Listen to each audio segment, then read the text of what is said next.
नमस्कार दोस्तों, आप सभी का स्वागत है पाथफाइंडर पर। ये एक नई श्रृंखला हमने शुरू करी है लर्नर ऑफ द वीक, जिसमें हम एक एस्पिरेंट से, एक छात्र से हर हफ्ते मुलाकात करेंगे। उनके अगर कोई स्पेसिफिक डाउट्स हैं तो उनको हम one on one video call के माध्यम से आंसर करेंगे।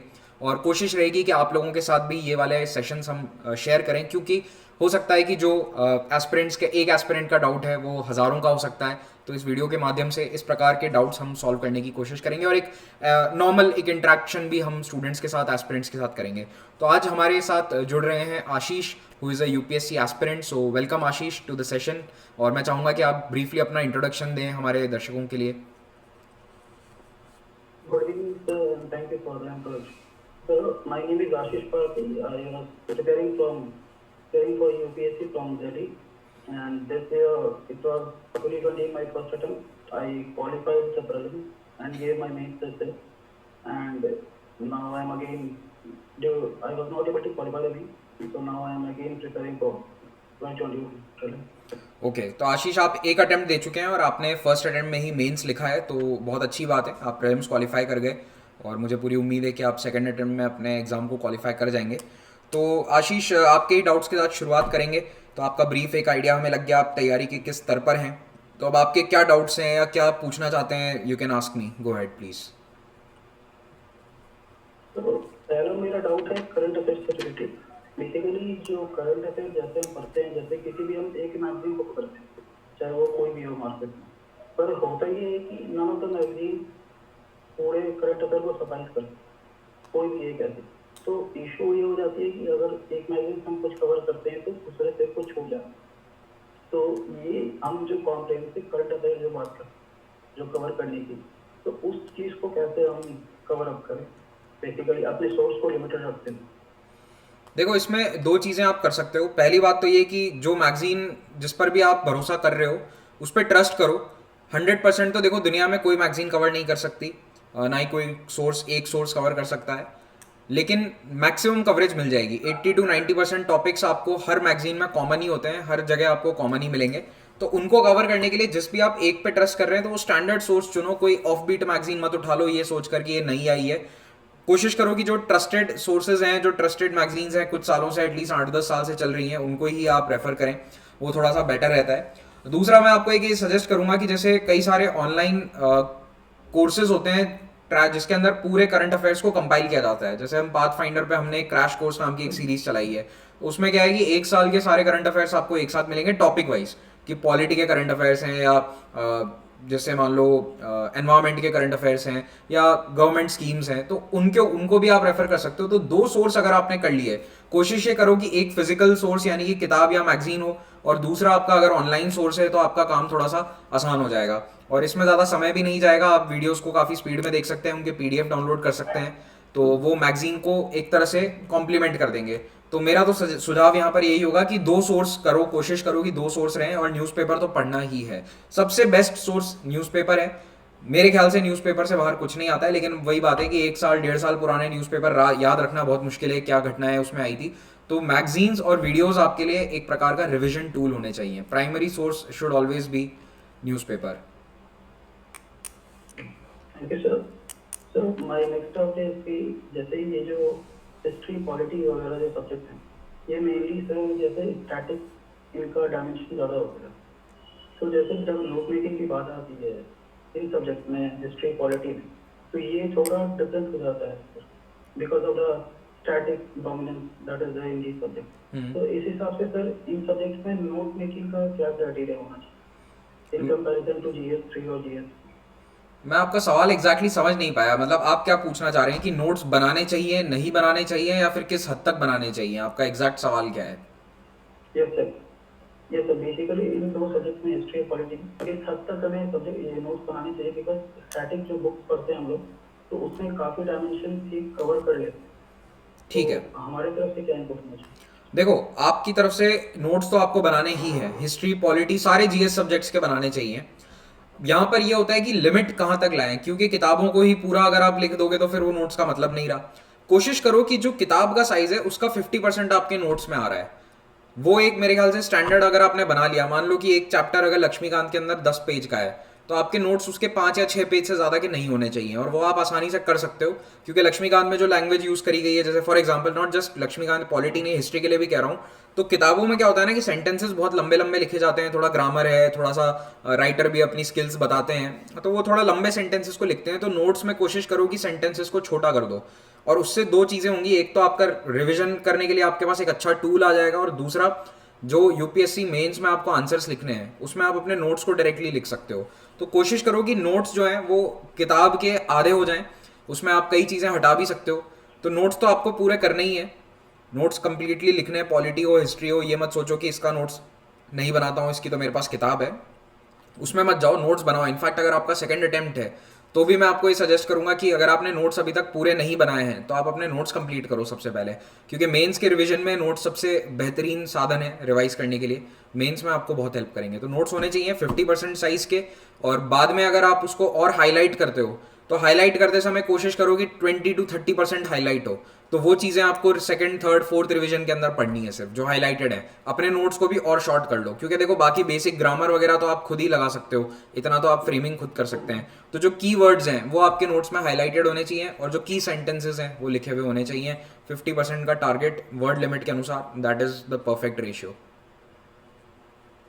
Okay, thanks. तो थर्ड क्वेश्चन इज दैट जैसे हिस्ट्री हो गया सर, तो उसका एक डायमेंशन काफी ब्रॉड है, वो एंशिएंट मिडाइवल और मॉडर्न पीरियड। तो एक तो इसमें इसमें दो मुझे कंफ्यूजन है सर। एक पहला कि किस डायमेंशन पे ज़्यादा फोकस करें, ऑब्वियसली ये थोड़ा कॉम्प्लिकेटेड है, और दूसरा ये कि जो सोर्सेस हैं हिस्ट्री के, तो उनको कैसे लिमिट करें, क्योंकि हिस्ट्री एक ऐसे सब्जेक्ट है जिसमें हम जब एक्सप्लोर करना शुरू करते हैं तो लिमिट नहीं रह जाते फिर कि कौन सी सोर्स को पढ़ते रहे कौन सी नहीं, और यूपीएससी के क्वेश्चन किसी एक सोर्स से फिर सफाइस नहीं होता। ओके, उस सेंस में देखो सोर्स में तो लिमिटेड ही है, सोर्स अनलिमिटेड नहीं है। जीएस हिस्ट्री के अंदर एक तो एनसीईआरटी आपको पढ़नी है, दूसरी जो स्टैंडर्ड किताबें हैं जैसे कि बिपिन चंद्रा की किताब है या सतीश चंद्रा की किताब है मिडीवल वाली, इनको आपको पढ़ना है। तो सोर्सेज तो लिमिटेड है, सोर्सेज अनलिमिटेड नहीं है। हाँ, कंफ्यूजन कई बार ये हो जाता है कि तमिलनाडु एनसीईआरटी पढ़े या ना पढ़े, तो मेरा ऐसा मानना है कि तमिलनाडु एनसीईआरटी पढ़ो, और हमारी वाली एनसीईआरटी मतलब जो नॉट हमारी वाली, आई मीन टू से कि जो सीबीएसई वाली एनसीईआरटी किताबें हैं उनको भी पढ़ो। ठीक है, दोनों पढ़नी जरूरी है अगर आपको बेहतर करना है, खास करके आप 22 की जो तैयारी कर रहे हैं उन लोगों के लिए सजेशन है। अब आप अपने पर्टिकुलर केस में अगर आप, मैं उम्मीद रखता हूँ कि आप सब कुछ एक बार पढ़ चुके हो क्योंकि आपने मेंस भी दिया है, तो आपने बेसिक तैयारी तो अच्छे से कर ही ली होगी। लेकिन अगर आपने एनसीईआरटी एक बार भी नहीं पढ़ी है तो I would suggest you to go through them once. बाकी सोर्सेज बहुत ज़्यादा नहीं है, किताब मेनली बस यही चुनाव करना होता है कि स्पेक्ट्रम पढ़ें या बिपिन चंद्रा पढ़ें, तो उसमें से जो आपको बेटर लगता है उसके साथ जाओ। आपको थोड़ा सा रीडेबिलिटी आपको ज़्यादा इंपॉर्टेंट है तो बिपिन चंद्रा पढ़ो। अगर आपको सिर्फ फैक्ट याद करने हैं, आपको इससे फर्क नहीं पड़ता कि सेंटेंसेस वगैरह कैसे हैं, तो I think spectrum is a good book, it's a better book. उसमें ज़्यादा चीज़ें दे रखी हैं लेकिन थोड़ी एक्स्ट्रा ही दी हुई हैं। तो लिमिट करने के अंदर सोर्स ये है कि अगर एक बार आपने चुन लिया है कि मैंने बिपिन चंद्रा सिलेक्ट कर लिया है, फिर कंफ्यूज मत हो, बीच में ये मत छोड़ो कि स्पेक्ट्रम पे चला जाऊंगा मैं बिपिन चंद्रा छोड़ के। Then if you have started Bipin Chandra then go with Bipin Chandra, इस बात का बस ध्यान रखो। और बाकी जहां तक आप ये कह रहे हो कि सोर्स, मुझे नहीं लगता अनलिमिटेड है, लिमिटेड ही है सोर्स। और इंपॉर्टेंस की जहां तक बात है कि कौन सा ज़्यादा इंपॉर्टेंट है, तो देखो प्रीलिम्स पॉइंट ऑफ व्यू से तो मुझे लगता है मॉडर्न ही ज़्यादा इंपॉर्टेंट है। Modern history is more important than medieval और एंशंट फॉर प्रीलिम्स। लेकिन कोई ऐसा हार्ड एंड फास्ट रूल नहीं है, ये हम केवल एक्सपीरियंस के बेसिस पे कह सकते हैं कि जो पिछले 10 साल का ट्रेंड है उसमें मॉडर्न के सवाल ज़्यादा पूछे गए हैं। कुछ साल ऐसे थे जिनमें एंशंट मिडीवल के बारे में काफ़ी कम सवाल थे, लेकिन 2020 ने काफ़ी चीज़ें बदल दी। 2020 का पेपर आपने दिया है तो आपको पता होगा एंशंट के ऊपर कितने सवाल आए थे और कितने टफ सवाल आए थे। अब वहाँ पर क्या है कि देखो एंशंट में आप पीएचडी नहीं कर सकते। मैं अभी भी स्टूडेंट्स को ये कहता हूँ कि सिर्फ ये सोचकर मत जाओ कि 2020 में टफ क्वेश्चन आया तो मैं बैठकर सारे पोर्ट्स पढ़ लूँ, क्योंकि उन्होंने पोर्ट पूछ लिए थे। सिर्फ एक क्वेश्चन आया इसका मतलब ये नहीं कि आप अपना सारा समय उसमें जाया कर दो, 2-3 दिन आप पोर्ट पढ़ने बैठ जाओ, क्योंकि एक तो क्या है कि उसमें आपको सोर्सेज नहीं मिलेंगे सही से, और जो सोर्सेज हैं वो आपको कंफ्यूज ज़्यादा करेंगे rather than give you the correct picture. तो बेहतर यही होगा कि जो आपका स्टैंडर्ड मटेरियल है स्टिक टू इट। कुछ क्वेश्चंस होते हैं जो जानबूझकर टफ बनाए जाते हैं, वो क्वेश्चन छोड़ने के लिए बनते हैं। तो आपके लिए ये ज़रूरी नहीं है कि आप 100 आउट ऑफ 100 स्कोर करो, क्योंकि यूपीएससी की कट ऑफ ही 50 जाती है, 50% के आसपास। तो we should always target about 60 to 70% के बीच में टारगेट रखो। मुझे ऐसा लगता है कि 110 to 120 is a good score prelims में। तो उसके लिए आपको जो स्टैंडर्ड सोर्सेज हैं you should stick to them, और ये मत सोचो कि कौन सा इंपॉर्टेंट है कौन सा नहीं। देखो कवर सब कुछ करना है, क्योंकि अगर आपने एंशिएंट मिडीवल यहाँ पर छोड़ दिया तो हो सकता है मेंस में उस पर सवाल ज़्यादा आ जाएं।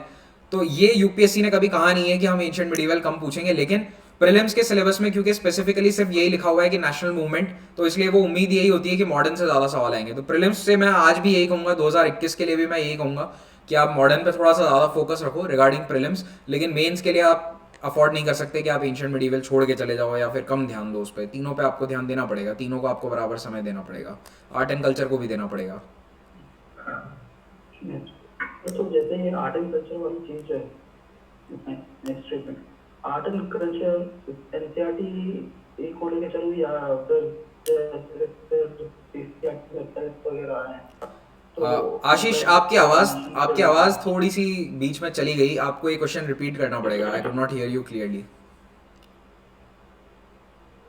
ये जो आर्ट एंड कल्चर वाली चीज है सर, ये आर्ट एंड कल्चर में सर हमें एनसीईआरटी से कुछ ऐसे मिलता है सर काफी कुछ कंटेंट, पर एनसीईआरटी के अलावा हमें किस सोर्स पे डिपेंड होना चाहिए art and culture? Nitin Singhania की जो किताब है उस पर आप डिपेंड हो सकते हो। नितिन सिंघानिया की जो किताब आती है उसको पढ़ो आप। I think that is good enough, वो सफिशिएंट है, ठीक है। उसको कवर करके आप जाओगे तो आर्ट एंड कल्चर में उसके बाहर कुछ नहीं आने वाला है।